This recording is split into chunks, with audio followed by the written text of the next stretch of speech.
It was a November morning, the kind that seeps into your bones, the kind where the North Sea's breath is a bitter, icy kiss.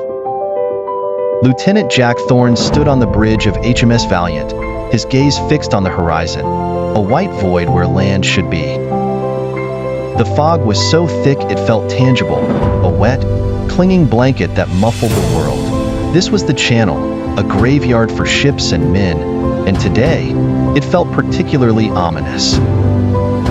Thorne had served long enough to know that fog and war were a deadly combination. Visibility was down to a few meters. Radar was useless in this soup. They were sailing blind into the unknown. A sudden crackle from the intercom jolted him. "Torpedoes in the water, sir." The voice was muffled, filled with an urgency that chilled Thorne to the core.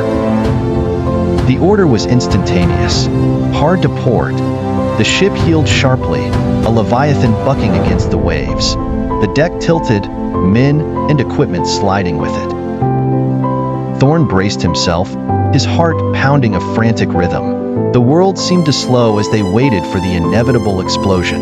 It came, a cataclysmic roar that shook the ship to its core. The Valiant shuddered, lights flickering out. The fog seemed to intensify, pressing in on them like a claustrophobic nightmare.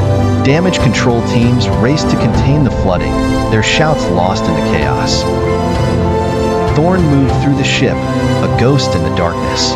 Every step was a gamble, the deck slick with seawater and strewn with debris. He found the captain, a man older than Thorne but with eyes as sharp as a hawk's. They exchanged a grim nod. The ship was badly damaged but still afloat.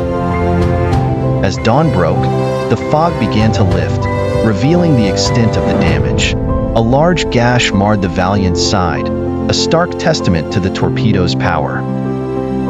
But the ship was still alive, and so were they.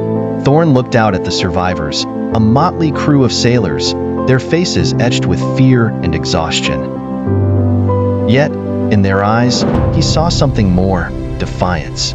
They were battered, but they were British, and they would fight on,